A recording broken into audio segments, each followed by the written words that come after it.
Olá pessoal, aqui é o M. Evandro Barbosa e eu gravei esse vídeo para falar um pouco sobre a palestra 4 do meu curso Aprendendo com as Lendas, que é baseado no livro do Mikhail Marin, Learning from the Legends.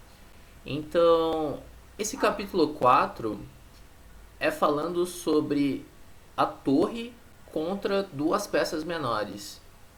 E o jogador de modelo escolhido para esse tema é o Mikhail Tal.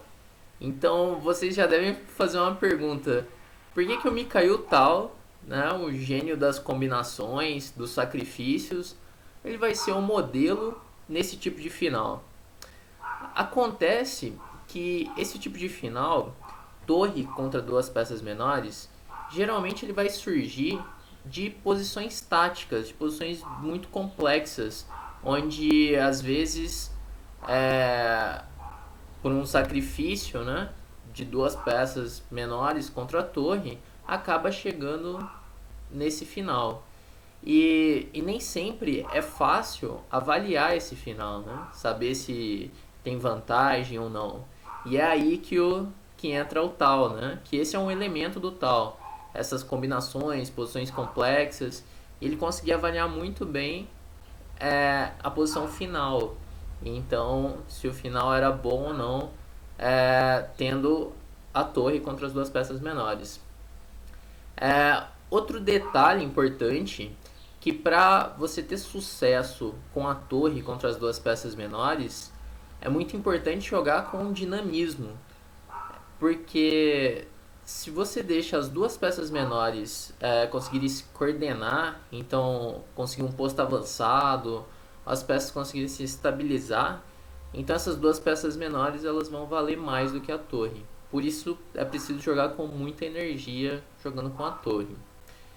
E para finalizar, né, a escolha do tal é que analisando as partidas do tal, né, nessa disposição de peças, né, torre contra duas peças menores, o tal ele ganhou todas as partidas.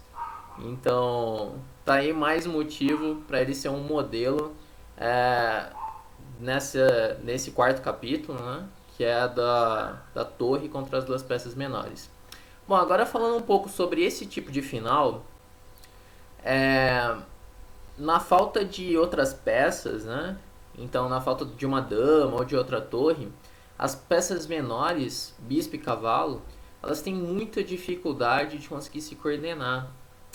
Então, especialmente se o lado da torre, né? A torre tem um peão passado, porque o rei é uma peça muito lenta para ajudar as duas peças menores, né? Ajudar as duas peças a se coordenar.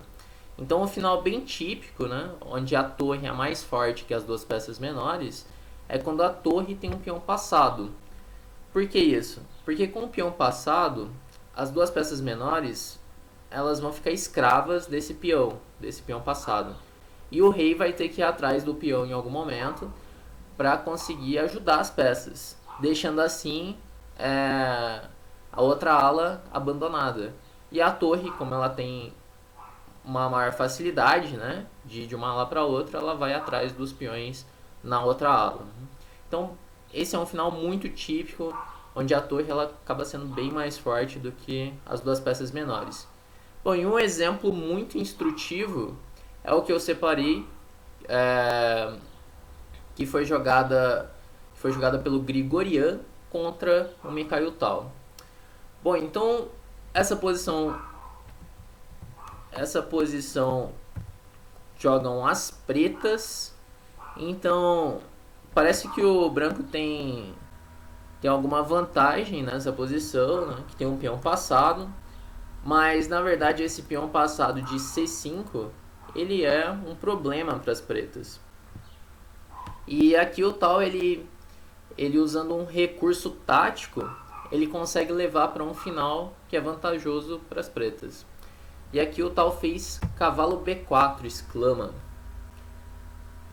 forçando assim bispo por A8. Aqui no caso de bispo B1, por exemplo, voltando o bispo, então as pretas podem seguir com cavalo A6. e acaba caindo o peão de C5. Então, quando o cavalo B4, as brancas fizeram bispo por A8 e agora cavalo por A2. Essa é a chave dessa combinação, né? Então, bispo E4, cavalo por C3, torre por C3 e agora torre por C5. E as brancas fizeram aqui torre E3.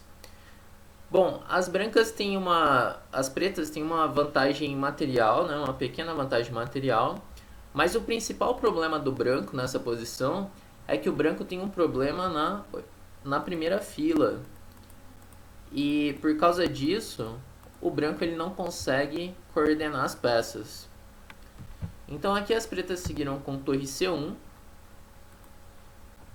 cavalo E1, torre D8, rei F1, torre D2, torre E2 e agora torre D4.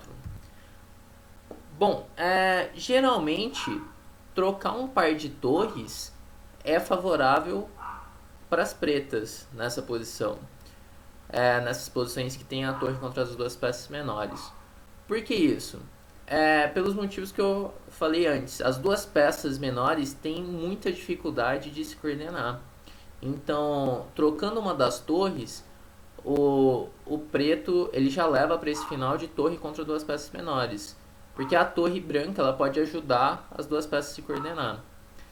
Então, a troca torre por E2 seria um lance muito natural nessa posição. Mas como existe esse problema na primeira fila, o Tal resolveu melhorar um pouco a posição, mantendo as torres, porque as torres estão muito ativas, e escolhendo o melhor momento para trocar essas torres. Então aqui o Tal fez torre D4. Torre E2 já seria um bom lance, mas o torre D4 acaba sendo ainda mais preciso. Então, seguiu o bispo F3, torre B4. A ideia é seguir com torre de B1 e disparar o peão de A. E o branco não vai ter o que fazer. Então aqui as brancas fizeram torre C2. Então torre por C2, cavalo por C2 e agora a torre B2. Bom, agora sim o Tal trocou uma das torres, entrando no final de torre contra duas peças menores, só que o rei branco ele está longe ainda, né? Em F1. Então, se comparado com a outra posição, essa posição está um pouco melhorada. Então aqui veio o bispo D1, A5, rei E2, A4 e rei D3. Bom, o branco quer trazer o rei para a ala da dama para ajudar as duas peças menores a segurar o peão passado de A. Por exemplo, se rei D2, para passar o rei para C1, as pretas poderiam seguir com A3. E quando o rei C1, torre B3. O que força um lance bem feio aqui do branco, que é cavalo E1, cavalo A1. O cavalo está numa posição ridícula em A1, né? Só tem duas casas. E aqui as pretas podem fazer um lance muito forte, que é a torre B5. E torre B5 corta o rei, impede que o rei encoste no peão de A. E além disso, a torre pode passar para a ala do rei, podendo atacar os peões que ficaram abandonados na ala do rei. Então essa que é a estratégia das pretas para conseguir vantagem nesse tipo de final. Então as pretas vão combinar o avanço do peão passado com um ataque na ala, nesse caso na ala do rei. Então sempre que o rei branco sai para segurar o peão de A, as pretas vão atrás dos peões na ala do rei. Então na partida seguiu com rei D3, torre B3 e rei C4. Bom, o rei branco conseguiu se aproximar do peão passado, mas deixou a ala do rei completamente abandonada. Então aqui seguiu torre B1, bispo E2, torre G1, bispo F3 e agora torre F1. E acaba caindo o peão de F2. Então seguiu o rei D3, torre por F2, bispo E4.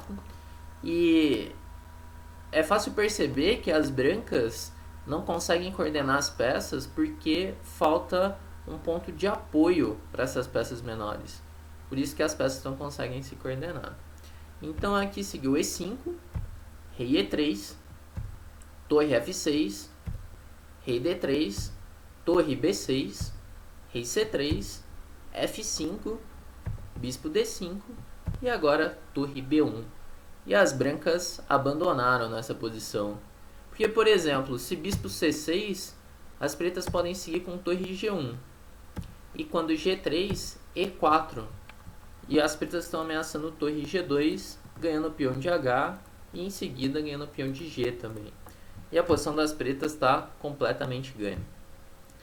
Bom, então esse exemplo que eu queria mostrar para vocês, então já dá para ter uma ideia do que nós veremos nesse quarto treino do curso. Então, revisando, né,